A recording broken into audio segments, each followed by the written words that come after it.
Y estamos hablando de un tema en la conferencia esta semana, el tema del movimiento carismático contemporáneo, usando el título de Fuego Extraño. Y esta ha sido una preocupación para mí durante muchos años, una preocupación durante muchas décadas. Puedes remontarte a los primeros años de mi ministerio, cuando comencé el ministerio, y vi el principio de este movimiento y estaba profundamente preocupado. A lo largo de los años, he hablado de esto desde el púlpito, 40 años atrás, en una serie acerca del movimiento carismático, acerca de los temas que estaban prácticamente vivos en el movimiento. Un libro acerca de los carismáticos siguió unos años después. Otro libro, Caos Carismático, más series, más atención dada a esto, para tratar de ayudar a nuestra congregación a ejercer discernimiento. Cuando la gente me pregunta, ¿cuál es el problema más serio en la iglesia?, siempre digo lo mismo. El problema es discernimiento, esto es falta de discernimiento. Ese es el problema más grande que hay en la iglesia, porque si no puedes discernir la verdad con la palabra de Dios en tu mano, con la Biblia en tu mano, y no puedes discernir la verdad, puedes morir de 1000 herejías. Es como tener sida espiritual. La gente que tiene un sistema de defensa deficiente puede morir de 1000 enfermedades. Y la iglesia puede morir de 1000 herejías y no puede ejercer discernimiento. Este siempre es el punto de fondo. Este siempre es el problema. Y parte de la responsabilidad del ministerio es el aspecto positivo de instruir con mucha paciencia, como Pablo le dijo a Timoteo. Pero por otro lado, tenemos que reprender, redarguir, reprender y exhortar y usar la palabra de Dios para hacer eso. Ejercer discernimiento se encuentra en el corazón mismo de la vida cristiana, porque la vida cristiana es un reflejo del pensamiento cristiano. Y el pensamiento cristiano debe estar arraigado en la doctrina sana, y allí es donde comienza el discernimiento. Es evidente que gran parte del cristianismo profesante carece de discernimiento. Y entonces, el esfuerzo en esta conferencia en estos días, y con mis queridos amigos que nos van a estar compartiendo y abriendo la palabra de Dios a ustedes y hablándoles, es ayudarles a ejercer discernimiento. Sabemos que hay gente en este movimiento que son engañadores y saben que son engañadores. Hay falsos maestros y saben que son falsos maestros. Y están involucrados en esto por motivos económicos y saben que están involucrados por motivos económicos. También sabemos que hay gente que está inmersa en este movimiento, que están engañados y quizás no sepan que están engañados. Estas son las ramas que necesitan ser arrebatadas del fuego, usando las palabras de Judas. Hay líderes que necesitan ser confrontados y expuestos, y hay líderes que son ignorantes, que necesitan ser ayudados y alentados y conocer la verdad. Deseamos ser como los nobles de Berea. Queremos escudriñar las Escrituras y ver si estas cosas son así, evaluar todo a la luz de la palabra de Dios, y ese va a ser nuestro esfuerzo en esta semana.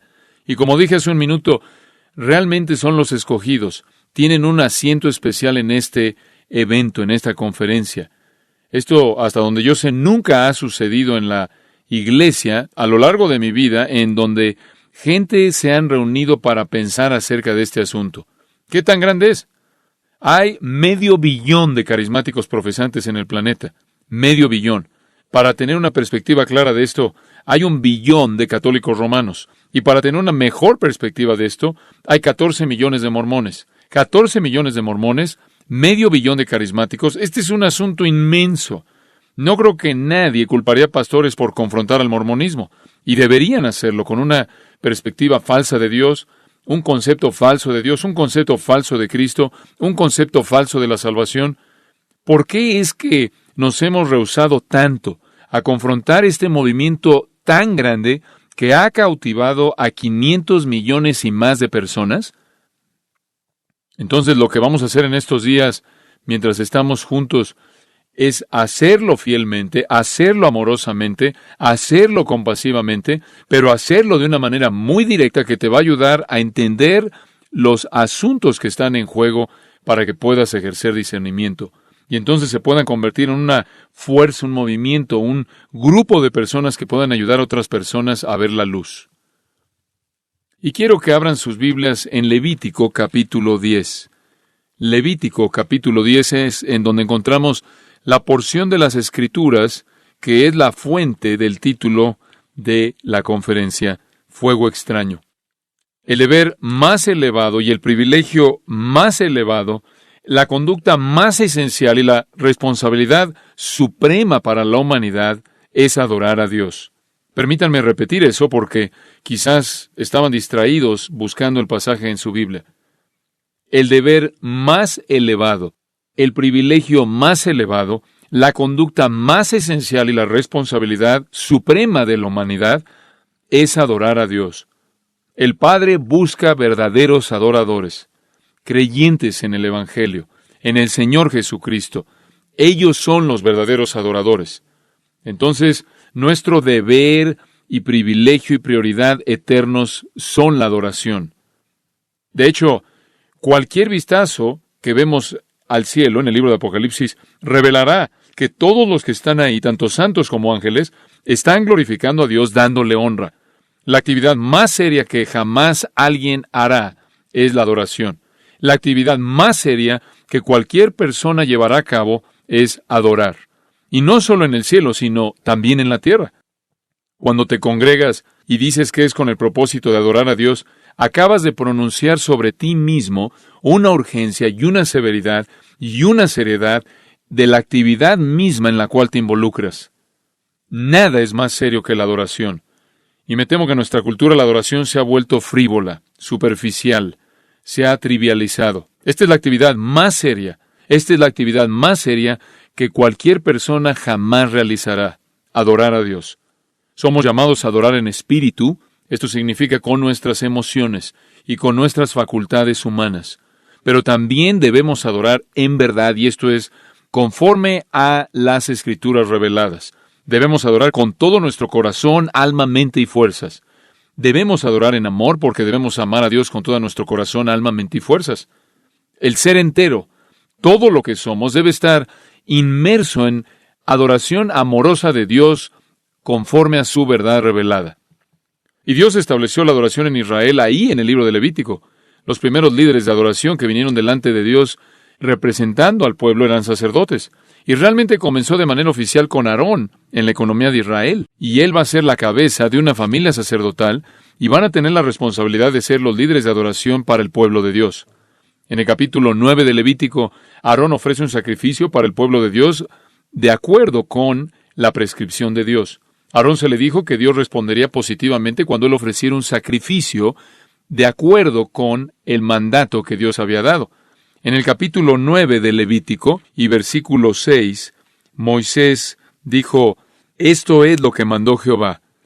Hacedlo, y la gloria de Jehová se os aparecerá». Y dijo Moisés a Aarón, «Acércate al altar y haz tu expiación y tu holocausto, y haz la reconciliación por ti y por el pueblo. Haz también la ofrenda del pueblo, y haz la reconciliación por ellos, como ha mandado Jehová». Dios había dado un mandato y Aarón debía seguir ese mandato y realizar esa ofrenda, presentar esa ofrenda. Y si él lo hacía conforme al plan que Dios había revelado, la gloria del Señor aparecería como respuesta.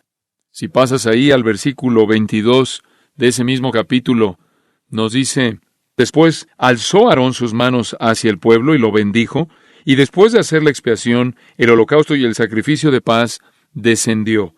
Y entraron Moisés y Aarón en el tabernáculo de reunión, y salieron y bendijeron al pueblo, y la gloria de Jehová se apareció a todo el pueblo. Y salió fuego de delante de Jehová, y consumió el holocausto con las grosuras sobre el altar. Y viéndolo todo el pueblo, alabaron, y se postraron sobre sus rostros. Aarón hizo lo que se le dijo, y lo que Dios prometió sucedió. Si él hacía lo que Dios le dijo que hiciera en la ofrenda del sacrificio, la gloria de Dios aparecería. Hizo eso la gloria del Señor, versículo 23, apareció a todo el pueblo, y después Dios envió fuego para consumir el sacrificio, porque Dios quedó agradado con ese sacrificio. Eso nos lleva al capítulo 10. Nadab y Abiú, hijos de Aarón, tomaron cada uno su incensario, y pusieron en ellos fuego, sobre el cual pusieron incienso, y ofrecieron delante de Jehová fuego extraño, que él nunca les mandó. Y salió fuego de delante de Jehová y los quemó, y murieron delante de Jehová. Entonces dijo Moisés a Aarón, «Esto es lo que habló Jehová, diciendo, en los que a mí se acercan me santificaré, y en presencia de todo el pueblo seré glorificado». Y Aarón cayó. Él acababa de ver a sus 2 hijos incinerados. Y llamó Moisés a Misael y a Elzafán, hijos de Uziel, tío de Aarón, y les dijo: acercaos y sacad a vuestros hermanos de delante del santuario, fuera del campamento. Y aquí los vemos, versículo 5. Y ellos se acercaron y los sacaron con sus túnicas fuera del campamento, como dijo Moisés. Entonces Moisés dijo a Aarón y a Eleazar y Tamar sus hijos: no descubráis vuestras cabezas, ni rasguéis vuestros vestidos en señal de duelo, para que no muráis, ni se levante la ira sobre toda la congregación, pero vuestros hermanos, toda la casa de Israel, sí lamentarán por el incendio que Jehová ha hecho. Ni saldréis de la puerta del tabernáculo de reunión, porque moriréis, por cuanto el aceite de la unción de Jehová está sobre vosotros. Y ellos hicieron conforme al dicho de Moisés. Y Jehová habló a Aarón diciendo: tú y tus hijos contigo no beberéis vino ni sidra cuando entréis en el tabernáculo de reunión, para que no muráis. Estatuto perpetuo será para vuestras generaciones, para poder discernir entre lo santo y lo profano, y entre lo inmundo y lo limpio, y para enseñar a los hijos de Israel todos los estatutos que Jehová les ha dicho por medio de Moisés. Aarón fue obediente y Dios consumió el sacrificio. Sus 2 hijos fueron desobedientes y Dios los consumió a ellos. No quiero entrar a todos los detalles de esto. Es suficiente decir que cuando tú vienes delante del Señor, más vale que honres al Señor. Más vale que vengas de una manera que es coherente con su voluntad y revelación. Esto es lo que significa adorar en verdad. Ahora, los hijos de Aarón eran hombres muy honrados, muy respetados. Eran sacerdotes del Dios verdadero. El mayor era prácticamente el que estaba en línea para asumir la responsabilidad de sumo sacerdote. Era el siguiente: Moisés era su tío. Sus nombres aparecen encabezando la lista de los nobles de Israel en Éxodo 24. Eran hombres muy respetados. Fuera de Abraham y Moisés, son los únicos que se nombran en las Escrituras por primera vez que las Escrituras se refieren a los líderes de Israel. Ellos, realmente, fuera de Aarón y Moisés, eran los únicos nombrados. Estos 2 hijos fueron los primeros en la lista de líderes de Israel que fueron nombrados. Y esto lo vemos en Números, y ese realmente era el Sanedrín, los primeros 70 ancianos. No eran siniestros, no eran malos, no eran usurpadores, eran hombres honrados. Con los 70 se les dio el privilegio de subir a Sinaí, en parte, para ver a distancia cómo Dios le hablaba a Moisés. Este fue un gran privilegio porque al pueblo no se le permitió acercarse al monte. Inclusive a los animales no se les permitió acercarse al monte, de acuerdo con Éxodo capítulo 19. Todos tenían que quedarse muy, muy lejos. La gente lejos en el desierto, viendo el fuego y viendo el humo en el monte, mientras Nadab y Abiú se les invitó que subieran. Y de acuerdo con Éxodo 24, vieron a Dios y comieron y bebieron. Fueron hombres privilegiados, cercanos a Dios más que cualquier otra persona. Solo Moisés habría sido considerado más cercano a Dios. Parecían tan seguros, tan seguros. Y después sucedió, versículo 2, y salió fuego de delante de Jehová, y los quemó, y murieron delante de Jehová. Entonces dijo Moisés a Aarón: esto es lo que habló Jehová diciendo. Esto es algo serio. Versículo 2, ellos ofrecieron fuego extraño que nunca les mandó. Y no sabemos en particular qué es el fuego extraño. Creo que la mejor suposición es que es fuego de otra fuente, que no era el altar de bronce requerido que Dios mismo del cielo había encendido. Ellos debían tomar ese fuego del altar de bronce, el cual Dios personalmente había encendido de una manera sobrenatural. Obviamente trajeron fuego de algún otro lugar, alguna otra fuente. Podría parecer como algo no importante, algo insignificante. Podría parecer a la generación carnal, casual, que busca satisfacerse a sí misma, superficial, una generación como la nuestra, que realmente esta es una reacción excesiva, excesivamente severa. Bueno, ¿por qué? ¿Por qué le importa a Dios de dónde venga el fuego? ¿Acaso ese no es un detalle insignificante? No obstante, podría haber habido algo más que eso. No fue un detalle insignificante para Dios y podría haber habido algo más atrás en esto.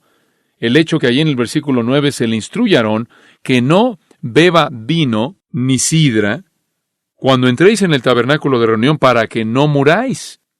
Entonces esto puede indicar que de hecho estaban en estado de ebriedad, estaban borrachos. No estaban en control de sus pensamientos, y esto llevó a su menosprecio blasfemo hacia la prescripción que Dios había ordenado. El mismo fuego que encendió el sacrificio en el Nuevo 24, los consumió como antorcha en el capítulo 10. Esto es algo sobrio y esto es algo aterrador. Esto nos recuerda a Dios matando a Ananías y a Zafira en frente de la congregación en Hechos 5 porque mintieron al Espíritu Santo acerca de cuánto dinero tenían cuando vendieron su propiedad. Y esto también le podría parecer a una cultura casual, a una cultura carnal, como una reacción excesiva. Pero permítanme decirles de una manera simple algo. Los crímenes más serios en contra de Dios ocurren en la adoración corrupta. Las señales más serias, los crímenes más serios más bien, en contra de Dios, ocurren en la adoración corrupta. Pasen conmigo, si son tan amables, por un minuto, de regreso al capítulo 32 de Éxodo. Éxodo capítulo 32. Tengo tantas cosas que decir que vamos a acelerar aquí el paso y resumir. Pero yo sé que recuerdan la historia de Éxodo capítulo 32 porque es la historia del becerro de oro. Versículo 4 de ese capítulo, este es Aarón que ha guiado esto. Él prácticamente los tomó de las manos de ellos y le dio forma con buril e hizo de ello un becerro de fundición. Entonces dijeron: Israel, estos son tus dioses que te sacaron de la tierra de Egipto. El becerro de oro era una representación falsa del Dios verdadero. Y el pueblo, como nos dice en el versículo 6, al día siguiente madrugaron y ofrecieron holocaustos y presentaron ofrendas de paz. Y se sentó el pueblo a comer y a beber y se levantó a regocijarse. Estaban adorando al Dios verdadero en una forma falsa, transformando la gloria de Dios en una representación falsa, una imagen falsa. Y ustedes saben cómo siguió la historia. Fue un desastre para ellos. Hubo prácticamente una matanza masiva.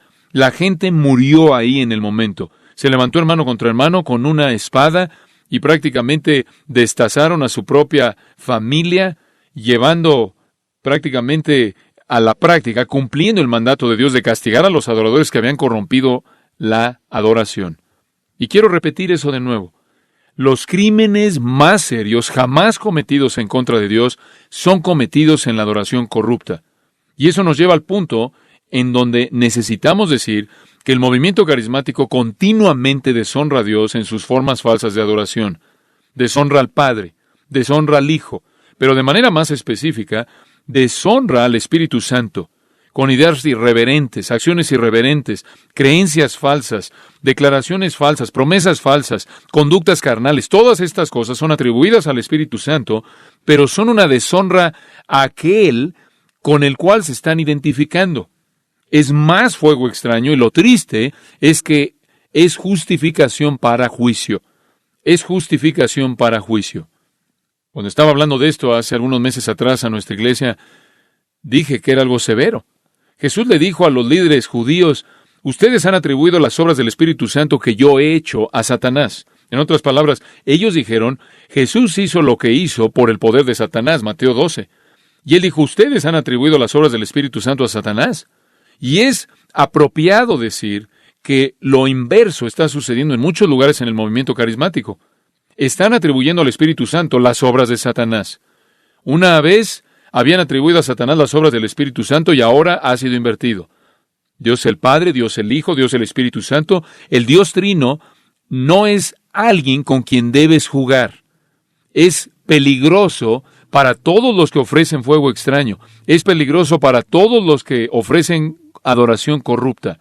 Es peligroso declarar cosas que el Espíritu Santo no ha hecho, no ha dicho, cosas en las que no participa y decir que son obras del Espíritu Santo. Esto no es algo insignificante, sino que es una deshonra radical, seria, al tratar al Espíritu Santo de esta manera y aparentemente la gente no lo ve. El otro día estaba viendo algo de la conducta que se lleva a cabo entre hindús, que son parte de lo que es llamado la secta Kundalini. La secta Kundalini, el grupo Kundalini. Tienen ciertos movimientos corporales que parecen quizás ser mejor explicados por posesión demoníaca. Y prácticamente son los movimientos corporales idénticos que encontramos en personas en el movimiento carismático, en las conductas extremas que vemos en los supuestos avivamientos. Esto es paganismo. Esta es la obra de Satanás. Esta es la obra del reino de las tinieblas y no debe ser atribuida al Espíritu Santo. Es algo trágico. En ciertas maneras es tan ridículo que te podrías reír de esto. Es algo trágico y es una ironía agonizante, francamente, que aquellos que dicen estar más entregados, aquellos que dicen tener la mayor devoción al Espíritu Santo, aquellos que dicen disfrutar de su poder, aquellos que dicen estar experimentando su presencia, están siguiendo patrones que blasfeman su nombre y que son iguales a los de aquellos que están involucrados con demonios. Atribuirle al Espíritu Santo obras que Él no hizo, palabras que Él no dijo, experiencias que Él no lleva a cabo, es un crimen muy serio, un crimen muy serio. En algunas maneras, los carismáticos han aventado sus fantasías al fuego extraño de la experiencia mística y el poder demoníaco, y adoran al Dios falso que salió de esto. ¿Estoy acaso desacreditando a toda persona en el movimiento? No. Creo que hay gente en el movimiento que desean adorar a Dios de una manera correcta, de una manera verdadera. Pueden estar atrapados en esta adoración falsa también porque la intención no es suficiente. El movimiento en sí mismo, escucha con atención, no ofrece nada de adoración verdadera. ¿Puedo repetir eso? El movimiento en sí mismo no nos ha traído nada para enriquecer la verdadera adoración. ¿Por qué digo eso? Porque el movimiento carismático como tal no ha contribuido a la claridad bíblica, no ha contribuido a la interpretación bíblica, no ha contribuido a la doctrina sana. Hemos tenido una interpretación bíblica precisa mucho antes de que el movimiento carismático comenzara. Hemos tenido doctrina fuerte mucho antes de que el movimiento carismático sucediera. Nos remontamos al pasado en la historia y hemos tenido un flujo constante de hombres fieles, remontándonos hasta los apóstoles, un flujo, una corriente clara de verdad que nos da un entendimiento rico y pleno de la palabra de Dios. Esa es la razón por la que un cristiano en la actualidad puede regresar y leer a los apóstoles y después regresar y leer a los reformadores y leer a los puritanos y seguir el flujo de verdad a lo largo de la historia y encontrar riqueza y entendimiento y claridad en todo punto de doctrina, regresando hasta el pasado. Ellos no añadieron nada a eso. Ellos prácticamente trajeron el caos, la confusión, la representación equivocada de Dios y el entendimiento equivocado de la verdad. ¿Acaso algunos en el movimiento carismático creen la verdad? Claro, la creen. ¿Algunos en el movimiento carismático tienen doctrina sana en algunos puntos? La tienen. Pero ninguno de esos entendimientos verdaderos han llegado a ellos a través de ese movimiento. El entendimiento verdadero de puntos doctrinales correctos que tienen siempre han estado ahí en la fila larga de predicadores piadosos y maestros fieles que Dios ha usado para mantener la verdad, para preservar la verdad y mantener a la iglesia en el curso correcto. El movimiento no añade nada a eso. Prácticamente le resta, lo confunde, quita la verdad, sustrae a la verdad, confunde. No es una fuente para algún tipo de extensión de nuestro entendimiento de las Escrituras o de doctrina sana. ¿Acaso han habido personas que verdaderamente han sido salvas en iglesias carismáticas y bajo la predicación de predicadores carismáticos? Respuesta, sí, pero nada ha salido de ese movimiento que haya sido la razón por la que fueron salvados. El Evangelio es la razón por la que fueron salvados y no fue inventado por ese movimiento. En algunos lugares todavía está intacto, en algunos no lo está. Nada saliendo del movimiento carismático ha provisto algún tipo de recuperación o fortalecimiento del Evangelio bíblico. Nada que sale del movimiento carismático ha preservado la verdad y la doctrina sana. Únicamente ha producido distorsión, confusión y error. La fe del Evangelio bíblico ha permanecido intacta, ha sobrevivido. Y sobrevivirá porque Dios la protege y levanta hombres fieles en iglesias fieles para transmitirla de generación a generación. Sí, hay personas en el movimiento carismático que conocen la verdad, que aman la verdad, que son ortodoxos en el Evangelio y heterodoxos en el Espíritu Santo. No todos ellos son herejes, pero lo repito, la contribución de la verdad a personas en el movimiento no viene del movimiento, sino que viene a pesar del movimiento. Pero por otro lado, el movimiento carismático está lleno de gente incrédula, personas que no conocen a Dios, personas que están involucradas por razones carnales, deseos carnales y experiencias emocionales. Estoy agradecido por aquellos de ellos que conocen la verdad y que son fieles a la verdad, pero la mayoría de ellos, me temo, están en la oscuridad. Y este es el engaño más grande de todos. La gran cantidad, la masa de gente que ves ahí en Mateo capítulo 7, que son los muchos me dirán, hice esto en tu nombre, hizo aquello en tu nombre, he predicado en tu nombre, hice milagros en tu nombre. Y Jesús les dice, apartaos de mí que nunca os conocí.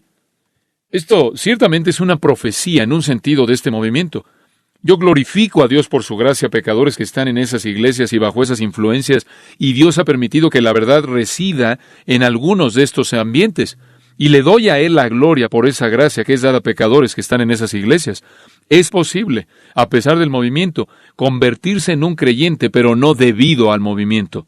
Mi gran temor es que la gente esté perdida en el movimiento, buscando, persiguiendo deseos carnales y promesas falsas, con poco o ningún entendimiento o interés alguno en el verdadero evangelio, el verdadero arrepentimiento, el verdadero Cristo y la verdadera salvación.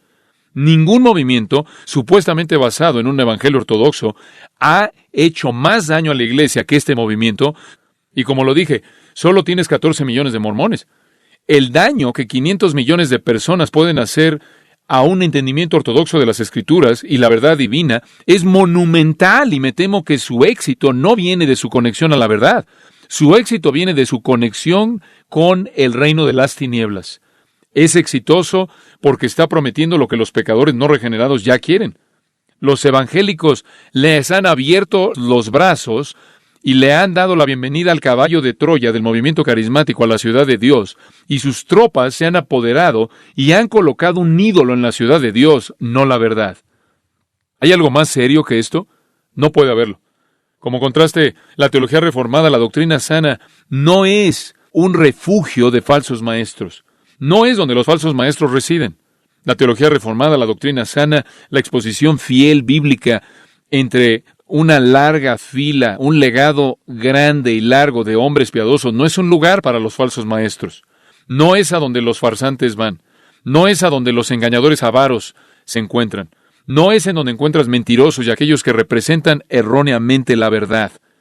No vas a ir a una asociación de iglesias reformadas, aquellos que creen en las doctrinas de la Reforma que nos llevan de regreso a las doctrinas del Nuevo Testamento, y vas a encontrar milagros falsos, visiones falsas, profecías falsas, unciones falsas, y todo tipo de conducta aberrante desenfrenada. No vas a encontrar a gente sacudiéndose y balbuceando y revolcándose y cayéndose y diciendo cosas aberrantes acerca del Espíritu Santo. Eso no va a suceder en ese ambiente porque están anclados en la verdad. Una vez que la experiencia y la emoción y la intuición se convierten en la definición de lo que es verdad, entonces el infierno es desatado. 1657. John Owen escribió un análisis de la comunión con Dios en una especie de estilo clásico. Los puritanos solían hacer esto. Este es el título de su libro. Este es el título. De la comunión con Dios, el Padre, el Hijo y el Espíritu Santo. Cada persona distintivamente en amor, gracia y consolación. Ahora, ese es un título no muy breve, ¿no crees? O dice, aquí hay otro título. La comunión de los santos con el Padre, el Hijo y el Espíritu Santo desarrollada. Es un tesoro. Este libro escrito por John Owen porque explica la comunión trinitaria. Y Owen muestra cómo nuestra comunión es con el Padre y con el Hijo y con el Espíritu. Y cómo recibimos de cada persona en particular, cómo respondemos a cada persona en particular de la Trinidad. Nuestra relación de pacto está ligada con cada miembro de la Trinidad. Nuestra relación es iniciada por el Padre, es ratificada por el Hijo, es comunicada por el Espíritu Santo.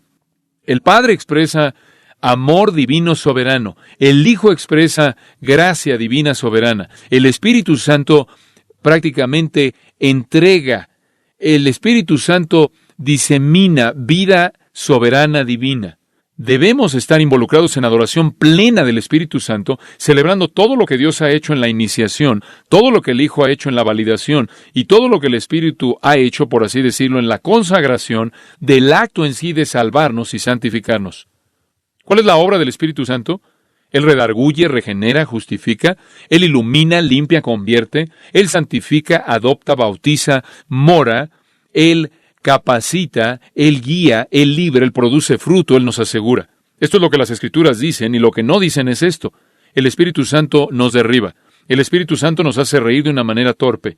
El Espíritu Santo hace que nuestra temperatura corporal se incrementa. El Espíritu Santo nos produce hipo. El Espíritu Santo nos produce convulsiones, nos lleva a un estupor, nos hace vernos como si estuviéramos borrachos, nos hace que nos caigamos, nos hace hablar en balbuceo, nos hace producir gemidos, brincar, nos hace revolcarnos. Ridículo, absolutamente ridículo.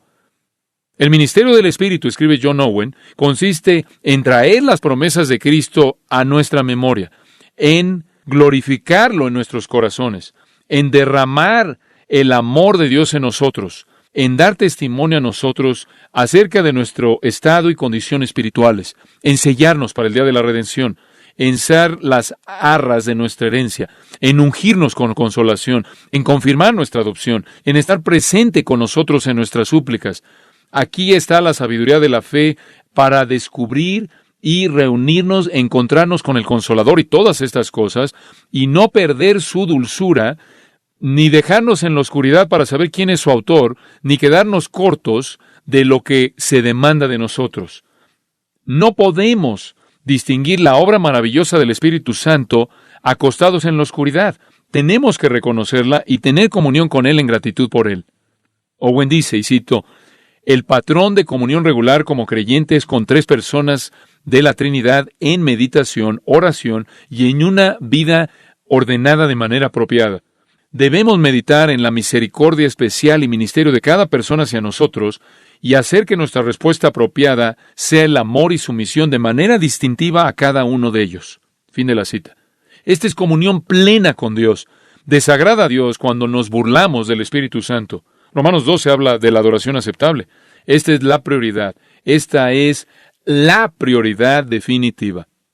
Otro puritano, Thomas Goodwin, dice, y cito, nuestra adoración algunas veces es con el Padre, y después con el Hijo, y después con el Espíritu Santo. Algunas veces su corazón es llevado a considerar el amor del Padre en escoger, y después el amor de Cristo al redimir, y después el amor del Espíritu Santo al escudriñar las cosas profundas de Dios y revelarlas a nosotros, y esto es lo que nos cautiva, y entonces un hombre va de un testimonio a otro de manera distintiva, el cual, dice Goodwin, es la comunión que debemos tener. Fin de la cita.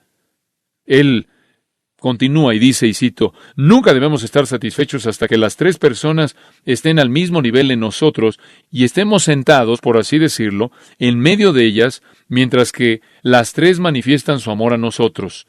Esto es lo más elevado que Cristo jamás prometió en esta vida. Me encanta esa frase. Dejar que todas las personas de la Trinidad estén al mismo nivel en nosotros, dándoles a los 3 el mismo honor por igual. Fin de la cita. Hay una advertencia en Hebreos 10, si quieren verla por un momento. Hebreos 10, versículo 29. ¿Cuánto mayor castigo pensáis que merecerá el que pisoteare al Hijo de Dios y tuviere por inmunda la sangre del pacto en la cual fue santificado e hiciere afrenta al Espíritu de gracia? Normalmente nos detenemos en la primera mitad de ese versículo, acerca de que hay un infierno más caliente para gente que pisotea al Hijo de Dios. Hay un infierno más caliente para gente que pisotea al Hijo de Dios. No nos gusta cuando la gente pisotea al Hijo de Dios. Alrededor de los últimos 25 años ha habido una defensa bien pensada, extremadamente cuidadosa del Evangelio. Han habido organizaciones, instituciones, coaliciones, grupos. Puedo pensar en regresar antes de que Jim Boyce se fuera al cielo y comenzara la Asociación de Evangélicos que Confiesan. Y todo mundo estaba de acuerdo y se unió. Tenemos que defender a Cristo, defender su deidad, defender su persona, su naturaleza, defender su obra en la cruz, defender su resurrección, defender las doctrinas de la justificación y la multiplicidad de grandes verdades que están relacionadas a la obra de su cruz y resurrección. Han habido muchas personas y han habido muchos que han continuado y continuado y continuado y quizás se han excedido y ahora llegamos al punto que todo debe apuntar a la cruz y todo debe ver a la cruz y todo debe contemplar la cruz. Hemos defendido a Cristo con un compromiso incansable cuando Él ha sido atacado. Y prácticamente hemos hecho lo mismo cuando Dios ha sido atacado, cuando algunos teólogos han venido y han sugerido que Dios no conocía el futuro, que Dios no podía planear el futuro, que Él no tenía idea de cómo iba a ser el futuro. Fue llamado teología de apertura. Y mucha gente se unió a esto, y muchos eruditos y escritores y predicadores comenzaron a reunirse y a fortalecer a la comunidad de los evangélicos para responder a este ataque en contra de Dios el Padre. Pero en este versículo necesitas recordar que hay un castigo más severo para uno que ha insultado al Espíritu de gracia, a uno que ha hecho afrenta al Espíritu de gracia.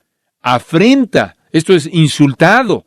El verbo enubrizo en el griego, la forma del nombre, hubristes, de la cual obtenemos palabras en otros idiomas, que quieren decir audacia, insolencia, un insulto violento, un insulto abierto.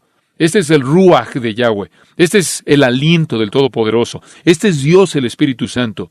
Mientras que todos estaremos de acuerdo con que el infierno va a estar más caliente para gente que pisotea al Hijo de Dios, lo cual significa que conocen la verdad de su vida y muerte y provisión y la pisotean. Pero la misma advertencia es dada a personas que son audaces e insolentes e insultan de manera violenta al Espíritu de gracia. Y el siguiente versículo dice ahí en Hebreos, horrenda cosa es caer en manos del Dios vivo. Dice el siguiente versículo, versículo 30, pues conocemos al que dijo, mía es la venganza, yo daré el pago, dice el Señor, y otra vez el Señor juzgará a su pueblo. Horrenda cosa es caer en manos del Dios vivo. La gente debe estar aterrada por insultar al Espíritu Santo, aterrada. El Nuevo Testamento nos revela que el Ruach de Yahweh, el aliento de Dios, el Espíritu Santo, crea vida y transforma vida y purifica, conforta y conforma pecadores a Cristo, y equipa y capacita y sella y asegura y ilumina. Estas son cosas por las que Él debe ser honrado y amado. Aquí hay una cita, y cito, el engaño satánico más grande que jamás se le ha ofrecido a alguien es la doctrina falsa de una vez salvo, siempre salvo. Fin de la cita. ¿Quién es el que nos asegura para siempre? ¿Quién es el que nos sella para siempre? ¿Quién es las arras de nuestra herencia? El Espíritu Santo. La obra del Espíritu Santo consiste en asegurarnos para siempre. Aquí hay una cita de un líder carismático, y cito, el engaño satánico más grande que jamás se ha ofrecido es la doctrina falsa de una vez salvo, siempre salvo. Fin de la cita. Acabas de acusar al Espíritu Santo diciendo que la obra del Espíritu Santo es la obra de Satanás. Porque la obra del Espíritu Santo que intercede por nosotros con gemidos indecibles, toda persona que es llamada es justificada y toda persona que es justificada es ¿qué? Glorificada. Romanos 8. Esto es insultar al Espíritu Santo. Esto es algo peligroso, peligroso. Benny Hinn dice esto, y cito, no, nunca quiero ir con el Señor y decir, si es tu voluntad. Nunca digas eso. El Espíritu Santo actúa dependiendo de mis palabras. Él no se va a mover hasta que yo lo digo. Fin de la cita. ¿En serio? En 2 citas, acabas de ver al Espíritu Santo acusado de actividad demoníaca y su soberanía siendo cuestionada. Benny es el soberano, el Espíritu Santo no. Y esto, por cierto, viene de un falso maestro que dice que tiene la unción de Dios. Por cierto, esta es una fantasía manufacturada. Esa unción, y él recibió esto, dice él, de visitar las tumbas de 2 predicadores mujeres muertas, Amy Simple McPherson y Catherine Kuhlman, y mientras visitaba sus tumbas, él recibió la unción. No quiero perder tiempo analizando todas las declaraciones ridículas que ellos hacen. Solo quiero enfatizar lo serio que es esto. De nuevo, regresando al punto principal, la adoración del Dios Trino es el deber más fundamental de todos los deberes y la responsabilidad más elevada de todas. En Éxodo capítulo 20, se nos instruye acerca de Dios y la primera mitad de los mandamientos se relacionan con Él. De no hacer un ídolo, una imagen, y todo termina con no tomarás el nombre del Señor, ¿qué? En vano. Muy bien, tomar su nombre en vano. ¿Qué es eso? Es hablar de Dios de una manera irreverente. Hablar de Dios de cualquier manera irreverente.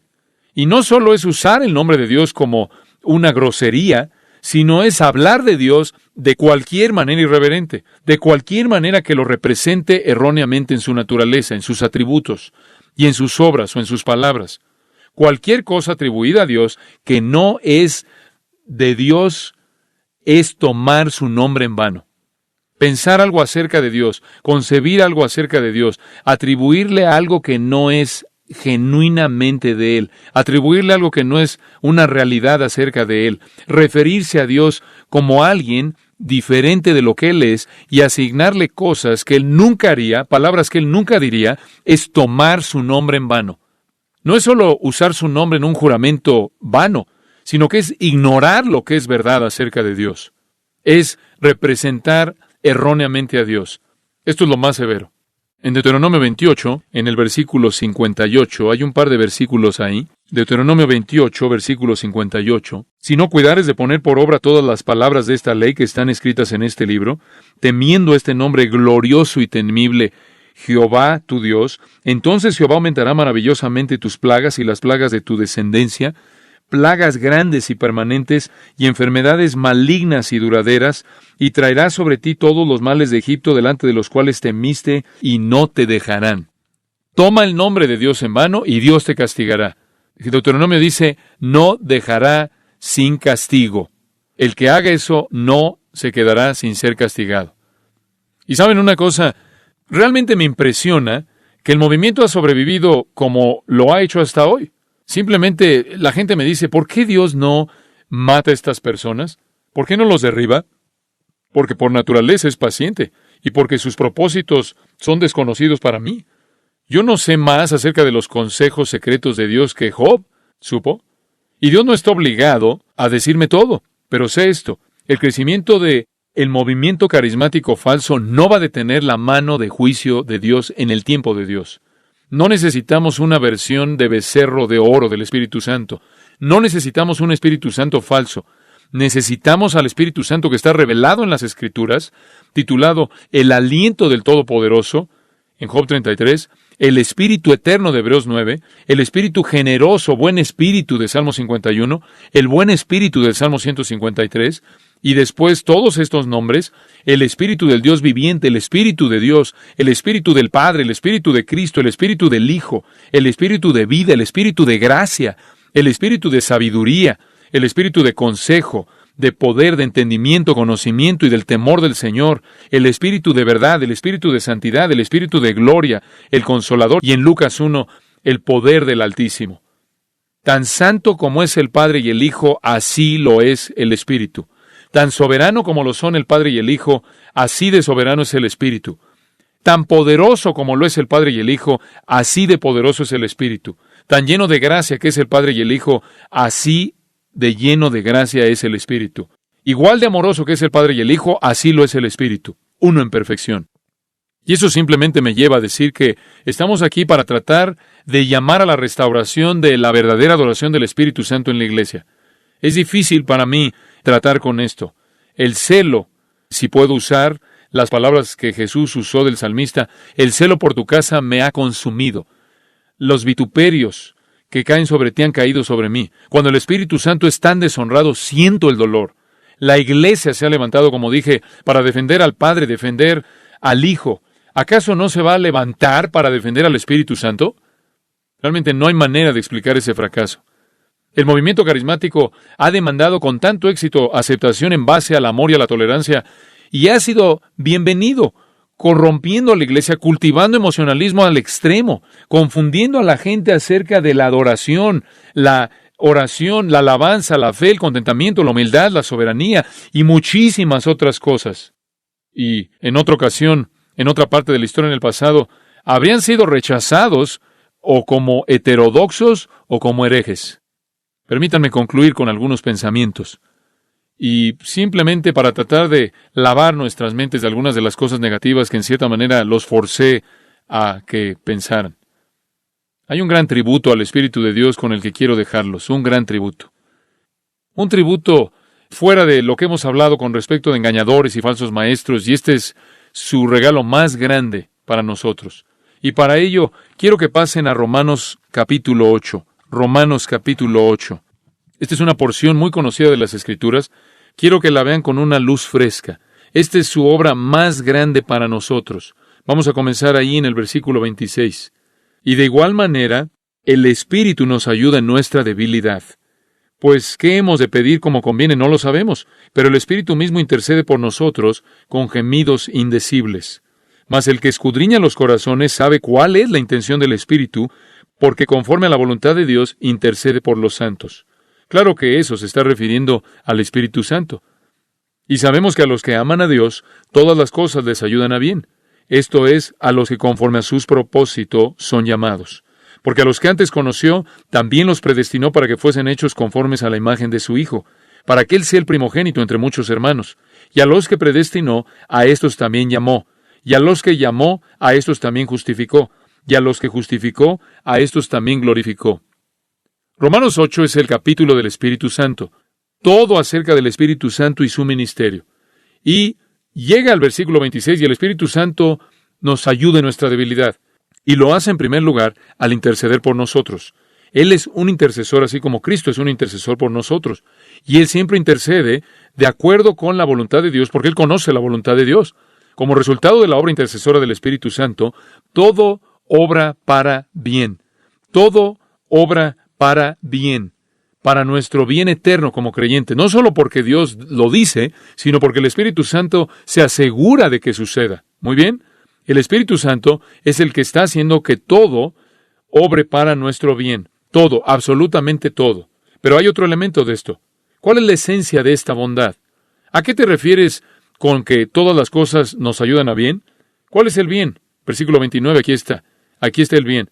Porque a los que antes conoció, también los predestinó para que fuesen hechos conformes a la imagen de su Hijo.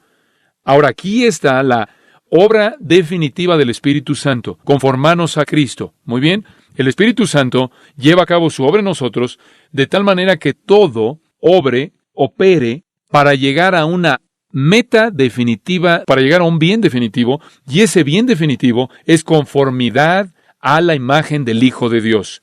Y entonces Él se convierte en el preeminente entre muchos que comparten su semejanza. Entonces, ¿qué es lo que el Espíritu Santo quiere hacer en tu vida? Dicho de una manera simple, conformarte ¿a quién? A Cristo, hacerte como Cristo. Conformarte a la eikon, la imagen de Cristo. Él lleva a cabo sobre nosotros para hacernos como Jesucristo. Eso es de lo que Pablo habla en Filipenses cuando él dijo, prosigo a la meta. Y dices, bueno, ¿cuál es la meta? La meta es el premio del supremo llamamiento. ¿Cuál es el premio cuando seamos llamados al cielo? Seremos como Cristo. Entonces, aquello en lo que nos convertiremos, cuando seamos glorificados, es la meta, inclusive ahora en nuestra santificación. Aquello en lo que nos convertiremos, si hemos sido predestinados y llamados y justificados, seremos glorificados, y cuando seamos glorificados, seremos hechos como Cristo. 1 de Juan 3. Seremos como Él porque le veremos tal como Él es.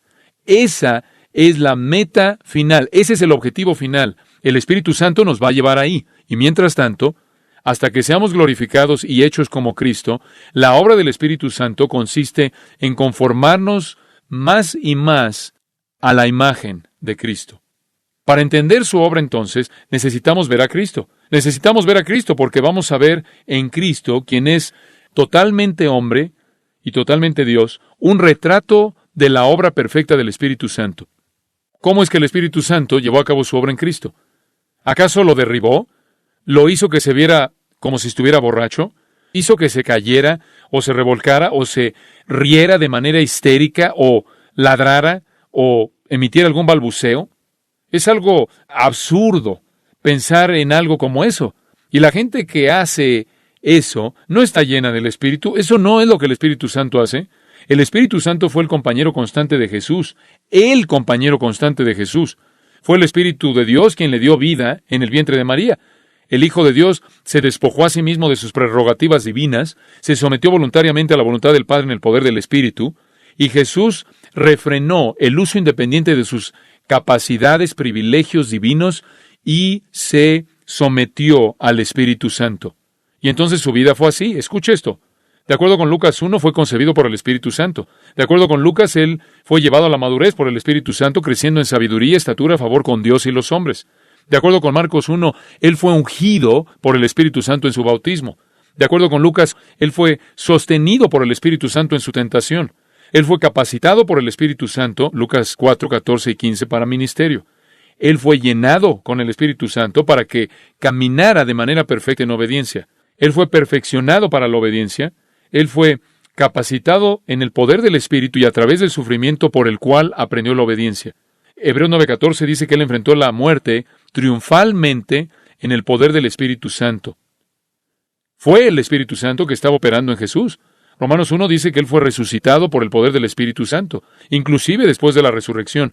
Su ministerio post-resurrección, de acuerdo con Hechos 1, 1 y 2, fue en el poder del Espíritu, conforme él enseñaba cosas acerca del reino. Ahora escucha, el Espíritu Santo fue a Cristo lo que Él es a nosotros. Si quieres ver la perfección de la obra del Espíritu Santo en nosotros, observa la obra que Él llevó a cabo en el hombre perfecto. Permíteme regresar a eso por un momento. Jesús fue concebido por el Espíritu Santo y es el Espíritu Santo el que nos da vida, nacidos del Espíritu. Jesús fue madurado por el Espíritu Santo y es el Espíritu Santo el que nos da el poder para crecer. Él fue ungido por el Espíritu Santo en el bautismo y es el Espíritu mediante el cual somos bautizados en el cuerpo de Cristo. Él fue sostenido por el Espíritu Santo en sus tentaciones. Es el Espíritu quien nos fortalece en el hombre interior en medio de nuestras tentaciones. Él fue capacitado por el Espíritu Santo en su ministerio.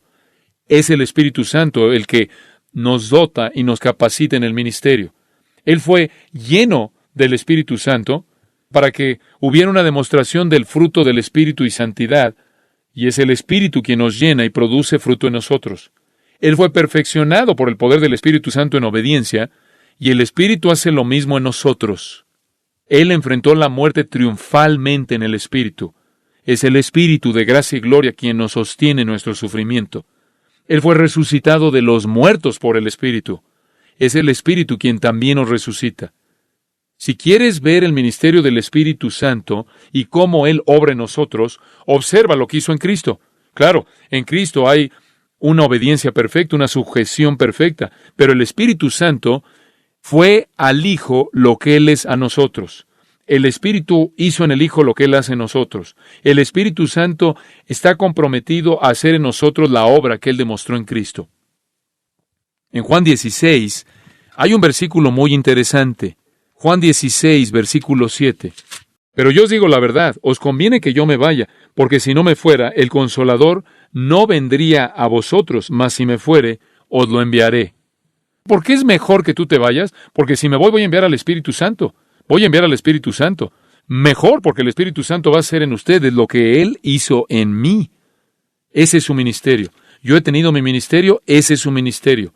El mío ha llegado a su fin, el suyo está a punto de ser iniciado en su plenitud.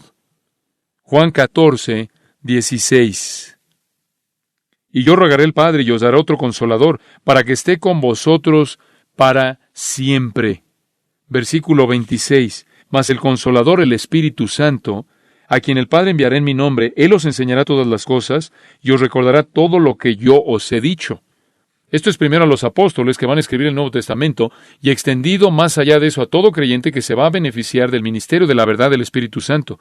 El capítulo 15, en esencia, dice lo mismo. Versículo 26. Pero cuando venga el Consolador a quien yo os enviaré del Padre, el Espíritu de verdad, el cual procede del Padre, Él dará testimonio acerca de mí. Capítulo 16, versículo 13.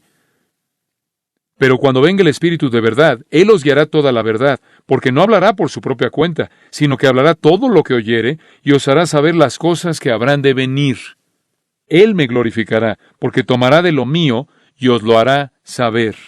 En otras palabras, el ministerio del Espíritu Santo es llevarte a la verdad, descubrir las cosas de Cristo en ti, para que puedas ser conformado a la semejanza a Cristo. Esto es simplemente una realidad asombrosa. El Espíritu Santo hace en nosotros lo que Él hizo en el Hijo, conformarnos a la imagen misma de Cristo. Jesús nos muestra cómo se ve la humanidad perfecta. El Espíritu nos está conformando a Cristo, capacitando a los elegidos redimidos por Dios, para que a lo largo del tiempo seamos triunfales sobre el poder del pecado, la carne, Satanás y el mundo, capacitándonos para ser más y más como el Hijo de Dios. El Espíritu Santo está llevando a cabo en nosotros, produciendo en nosotros conocimiento santo, doctrina santa, obras santas, actitudes santas, palabras santas, una naturaleza santa. Esto es una manera de vivir santa, acciones santas, ambiciones santas, anhelos santos, deseos santos. Qué cosa tan horrible, qué insulto es para Él decir que es responsable por la corrupción y la impiedad y la insensatez, inclusive los elementos demoníacos que deshonran al Padre y al Hijo y al Espíritu Santo. La obra del Espíritu Santo es tomar a portadores corruptos de la imagen de Dios que no pueden glorificar a Dios, en quienes la semejanza divina ha sido tan profundamente distorsionada que todos van a morir eternamente y van a pasar la eternidad en el tormento del infierno sin posibilidad alguna de escape, y tomar a esas personas distorsionadas y llenas de cicatrices y restaurarles a la semejanza a Jesucristo. Comenzaré a creer que la verdad prevalece en el movimiento carismático cuando vea líderes que son las personas más expuestas a sus principios y que se vean más parecidos a Jesucristo. Y puedo ver que realmente sean participantes de la naturaleza divina. Padre, te damos gracias porque hemos podido congregarnos. Gracias por estas amadas personas. Hay un anhelo en sus corazones por la verdad, no por la verdad en sí misma, sino por causa de conocerte a ti, llamarte a ti, servirte a ti, proclamar tu palabra. Sabemos cuál es la verdadera obra del Espíritu Santo, porque tú nos has dicho que en donde veamos semejanza a Cristo, la humildad de Cristo, la mansedumbre de Cristo, la gentileza de Cristo, la bondad de Cristo, la veracidad de Cristo, en donde vemos la palabra de Dios exaltada y honrada, sabemos que el Espíritu Santo está operando. Cuando vemos sacrificio, en donde vemos sacrificio, en donde vemos amor, en donde vemos una pasión por las Sagradas Escrituras, en donde vemos discernimiento y que la verdad reina, sabemos que el Espíritu Santo está obrando. Y bueno, no vemos eso en este movimiento. Y por lo tanto, no podemos concluir que es una obra del Espíritu Santo. Nunca se lo atribuiríamos a Él. Tendríamos temor, siquiera de pensar de hacerlo. Haz que la verdad sea clara, Señor. Haz que la verdad sea clara. Ayúdanos a entender para que seamos medios de ayudar a otros a entender. Gracias por todo lo que has hecho en nosotros. No nos sentimos engañados. No necesitamos estar buscando, persiguiendo algún tipo de estas farsas insensatas. Estamos contentos porque la obra del Espíritu Santo verdaderamente se está desarrollando en creyentes verdaderos. Estamos agradecidos porque experimentamos eso. Está manifestando en nosotros tu amor hacia ti, nuestro amor hacia la verdad, nuestro amor hacia el pueblo de Dios. Estas son cosas producidas por el Espíritu Santo, no solo en lo que amamos, sino en lo que odiamos. Un odio hacia el error, hacia el pecado, hacia la corrupción. No somos perfectos, estamos lejos de ello. Pero amamos lo que amamos y odiamos lo que odiamos debido a la obra del Espíritu Santo en nosotros. Y te damos gracias por ello. Bendecimos tu nombre. Danos una semana maravillosa y cumple en nosotros todo tu placer y cumple en nosotros tu beneplácito. Oramos esto en el nombre de Cristo. Amén.